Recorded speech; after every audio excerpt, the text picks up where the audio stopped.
السلام علیکم فرینڈز، میرا نام تسمیت اسد ہے، میں کلاس 6 کی اسٹوڈنٹ ہوں۔ امید کرتی ہوں کہ آپ کو میری ویڈیو پسند آئی۔ تو فرینڈز، کرونا کے حوالے سے ایک ماہر نفسیات کے کچھ ٹپس آپ کے ساتھ شیئر کرتی ہوں جو کہ آج کے محدود زندگی میں نہایت اہمیت کے حامل ہے، اور اس پر عمل کر کے ہم بہت سے ذہنی پریشانیوں اور دباؤ سے بچ سکتے ہیں۔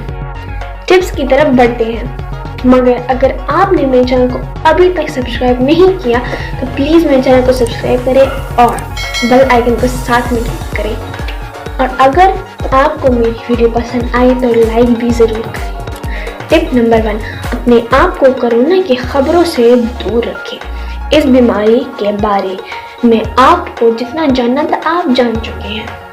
ٹپ نمبر 2، اس مرض سے مرنے والوں کی تعداد جاننے کی کوشش نہ کریں، یا کرکٹ میچ نہیں ہے کہ سکور جاننا ضروری ہو۔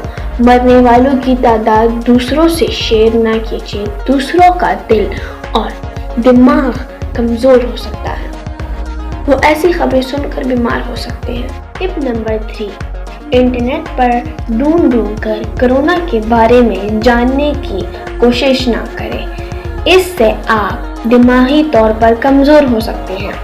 ٹپ نمبر 4، ہمیشہ کرونا کے بارے میں سوچنے سے آپ ڈپریشن یا نروس بریک ڈاؤن کا شکار ہو سکتے ہیں۔ ٹپ نمبر 5، قرآن مجید، دینی تعلیم یا اپنی پسندیدہ کتاب پڑھ کر وقت گزاریں، اور بیوی بچوں کے ساتھ زیادہ وقت صرف کریں۔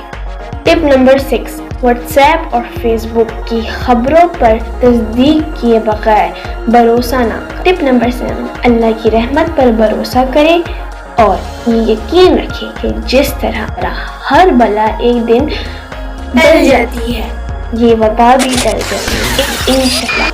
اپنا اور اپنے پیاروں کا خیال رکھیں۔ اللہ حافظ۔